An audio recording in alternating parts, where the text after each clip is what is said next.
There's a crisis unfolding inside the WNBA right now, and it has nothing to do with competition from another league, nothing to do with scheduling, and nothing to do with player talent. The threat is coming from inside the house, and for the first time, one of the most respected voices in the history of women's basketball has said out loud what everyone else has been whispering behind closed doors. Rebecca Lobo, a Hall of Famer, an Olympic gold medalist, and one of the most measured analysts ESPN has, just dropped remarks so pointed, so carefully worded, yet undeniably clear, that WNBA executives have absolutely no excuse to keep looking the other way.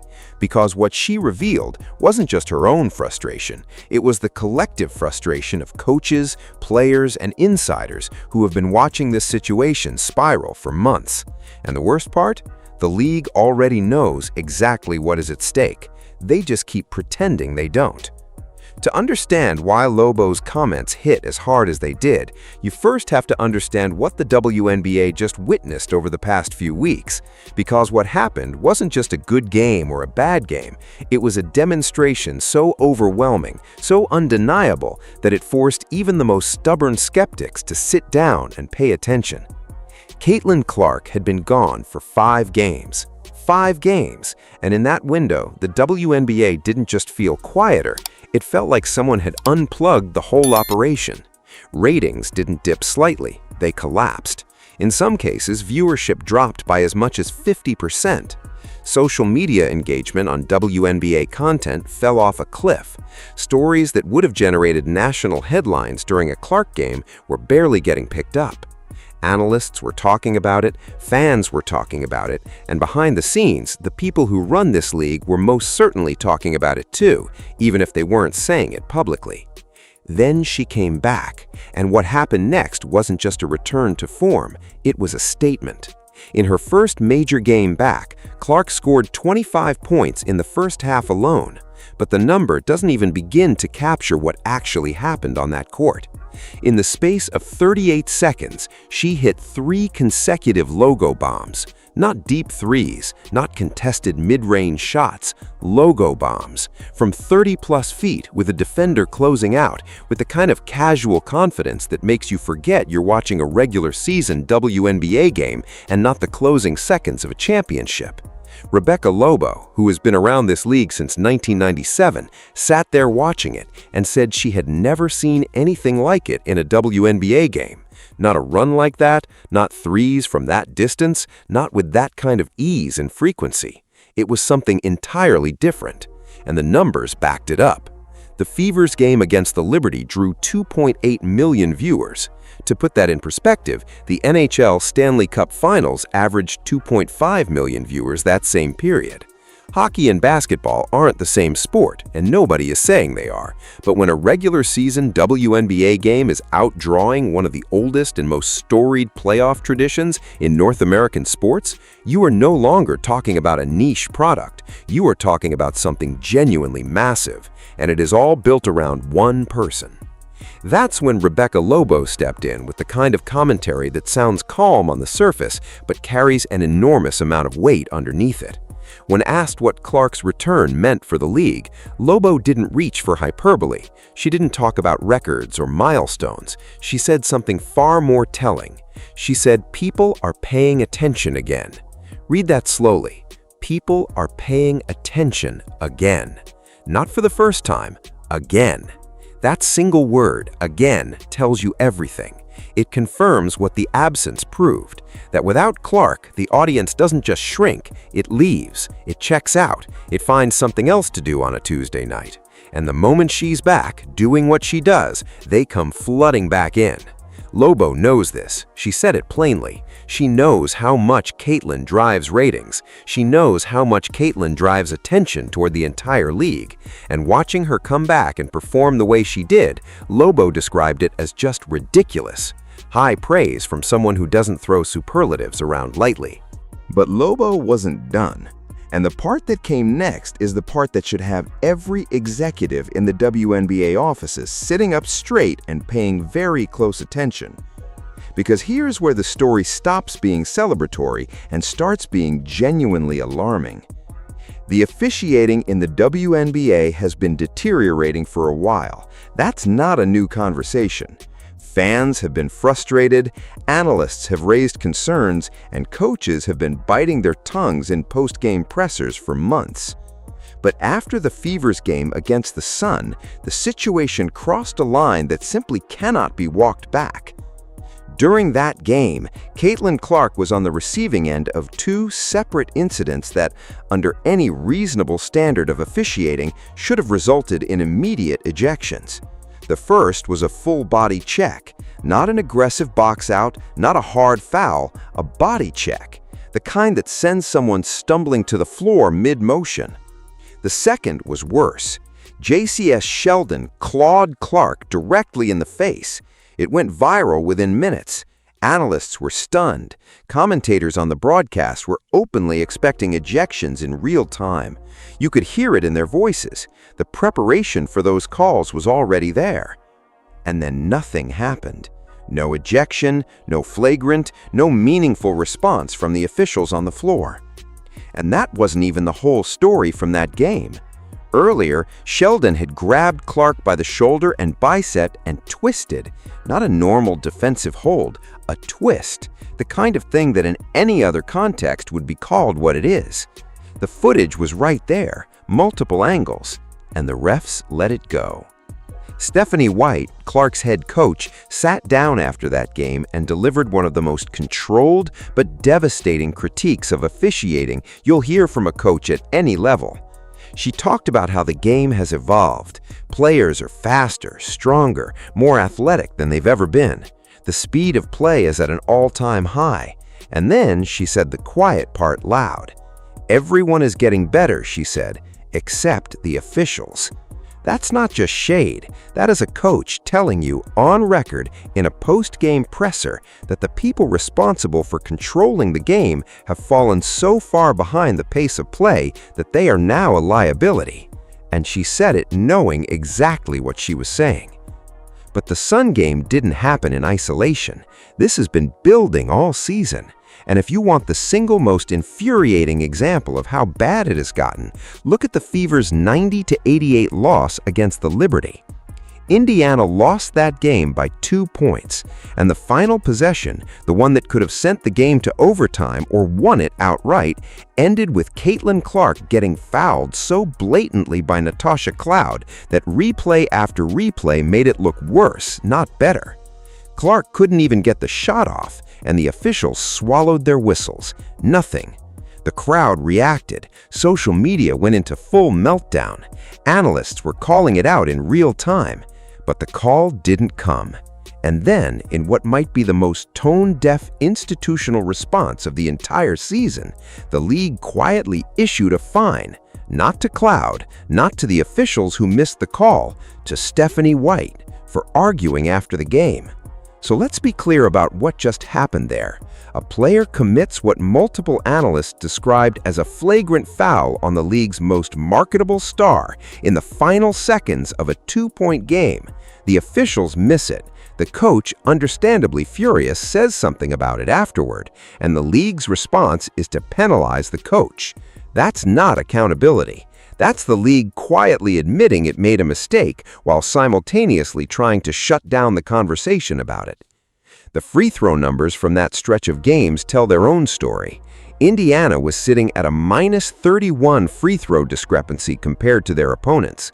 -31. White pointed this out directly in her post-game comments, and she made sure to add that this wasn't a team that was camping behind the arc.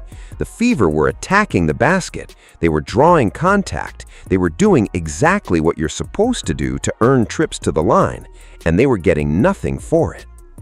Now here is where Rebecca Lobo's comments go from insightful to genuinely explosive, because Lobo didn't just share her own opinion, she shared what she had been hearing from around the league. She revealed that she had been in contact with multiple WNBA coaches specifically about the officiating situation, and every single one of them said the same thing. It needs to get better. Not most of them, not several, all of them. Every coach she spoke to was aligned on this issue. And the specific concern wasn't just the overall quality of officiating, it was consistency. Consistency from game to game and consistency within a single game. The sense that the same play can be called or not called seemingly at random with no discernible logic, and that players have no idea what the standard actually is anymore. That is a catastrophic thing for a professional sports league to be dealing with. When coaches cannot predict how a game will be officiated, they cannot game plan effectively. And when players cannot predict what is and isn't a foul, the game devolves into something closer to chaos than competition. But here's the part that should truly alarm anyone who cares about this league's future. One anonymous coach, speaking to Lobo, said something that laid bare exactly how bad the environment has gotten.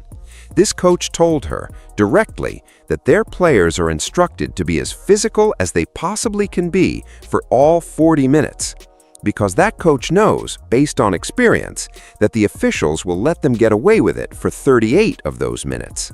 Think about what that means in practice. Teams are being coached to foul aggressively, to be physical beyond the rules, because the officiating is so inconsistent and so permissive that the risk of getting called is low enough to make it a viable strategy. That is not a competitive league operating at a high level. That is a league that has lost control of its own product. And the target of that strategy, more often than not, is Caitlin Clark. Clark herself made it clear in a moment of rare public frustration that the situation was affecting her physically, not just her game. She talked about a game where she was attacking the basket, taking contact, saying something to a referee, and getting laughed at by a referee while playing in the middle of a professional basketball game. And then she turned her ankle on the very next play because of the uncalled contact she'd been complaining about. She mentioned a flagrant that wasn't called in Dallas. She mentioned the same pattern continuing into subsequent games. And then she said something that every person running this league should have written on a whiteboard somewhere. She said she hoped the safety of players would start becoming a priority over the ego of refs. That is Caitlin Clark, who is famously composed, famously focused, and famously not someone who makes excuses, telling you that the officiating has gotten bad enough that she is concerned about her own safety, not her stats, not her performance, her safety. And she's averaging fewer than 2 free throws a game, while driving the ball consistently and absorbing contact on nearly every possession. That number alone is almost impossible to explain under normal circumstances. The system right now is functioning like a highway with no speed enforcement.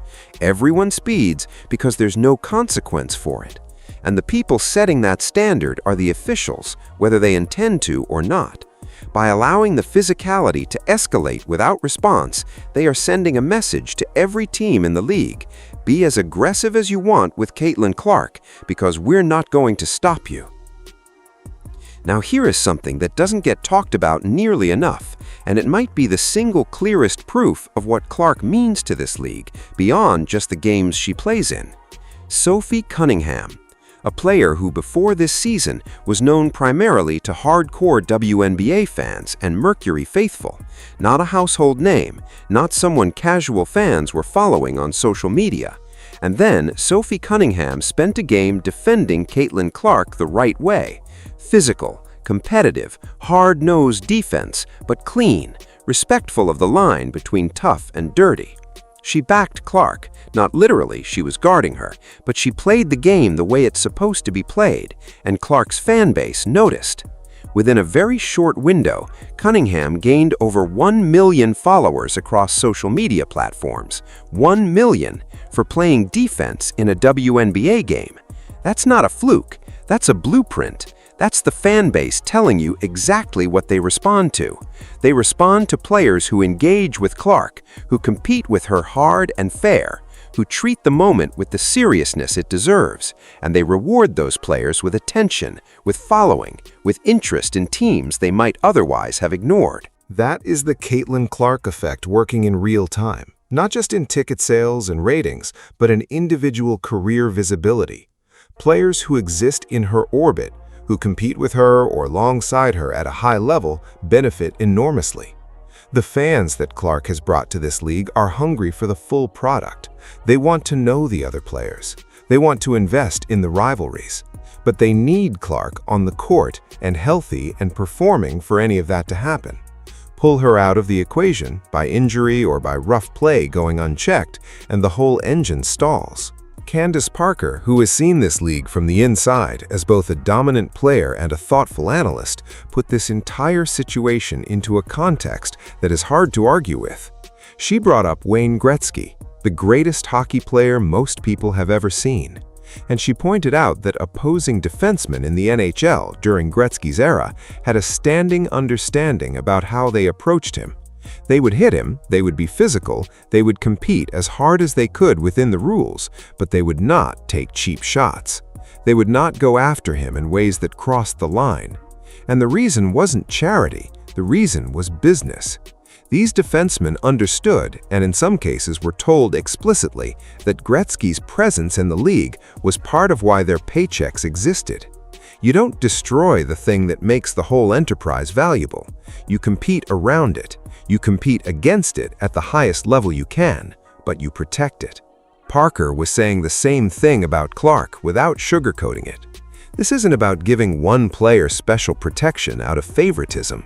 This is about understanding that Caitlin Clark is the reason the WNBA is experiencing the kind of growth that it's experiencing right now, and that deliberately or negligently allowing her to be targeted until she's injured is financial and institutional suicide. The players who don't like it, who resent the attention she gets, who feel that the focus on Clark diminishes their own accomplishments, those feelings are understandable on a human level, but they don't change the math. The math is brutally simple. Clark on the court means bigger crowds, bigger ratings, bigger sponsorships, bigger paychecks, bigger everything for the entire league. Clark off the court means the opposite of all of that. Everyone just watched it happen in real time over 5 games. And here's where this all lands. Kathy Engelbert, the WNBA commissioner, has said publicly that Caitlin Clark is the most popular athlete in America. Not the most popular female athlete, not the most popular basketball player, the most popular athlete in America. Her words. And she's right. The numbers support that claim in nearly every measurable way. Viewership, merchandise, social media engagement, ticket sales, media coverage. Across all of it, Clark is at or near the top of any list you want to make. So the question that hangs in the air after everything Rebecca Lobo revealed, after the coach's unanimous frustration, after the Sun game and the Liberty game and the missed calls and the dangerous plays that should have been flagrant fouls, after all of it, the question is this: if you know what you have, why are you not protecting it? Because what the WNBA is doing right now, whether intentionally or through sheer negligence, is leaving the door wide open for the thing that would damage this league more than anything else possibly could. Not a bad season, not a sponsorship falling through, not a rival league. An injury. One bad collision, one unchecked cheap shot that lands wrong, one play that the officials let go the way they've been letting plays go all season, and Caitlin Clark is on the floor, not getting up. And then what? You can look at the 5-game sample and extrapolate. 50% ratings drops, empty seats, silence where there used to be noise, sponsors asking questions, networks renegotiating, a league that had the greatest opportunity in its history, a genuine cultural moment with a generational talent at its center, throwing it all away because nobody wanted to have a hard conversation with some referees. Rebecca Lobo said what needed to be said. She said it carefully, with the professionalism that has defined her career, but she said it clearly enough that no one listening could pretend to miss the point. Every coach agrees the officiating must improve. Every coach. The players are frustrated. The fans are furious. The evidence is overwhelming and undeniable. The only people who seem to not be responding to any of it are the people in charge. And the clock on this is not indefinite. The WNBA has something extraordinary right now. It has a player who makes people care about a league they previously ignored, who makes casual fans become dedicated fans, who turns highlight clips into national conversations and regular season games into must-watch television. That doesn't come around very often. In some leagues, it never comes around at all. And when it does, the only job, the one and only job, is to not waste it. So far, the league is failing that test. The question is whether Rebecca Lobo's alarm bell and the chorus of coaches and players echoing behind it is finally loud enough to make someone in a position of authority actually listen. Because the next missed call, the next unchecked cheap shot, the next flagrant that goes unflagged while Clark is out there absorbing contact on every drive might not just cost the Fever a game, it might cost this league everything it has spent the last 2 years building. And once that's gone, no amount of marketing, no broadcast deal, and no amount of carefully worded press releases is going to bring it back. Drop your thoughts in the comments below. Do you think the WNBA is finally going to address the officiating, or is this going to keep getting swept under the rug? Let us know what you think, and make sure you're subscribed so you don't miss what's coming next.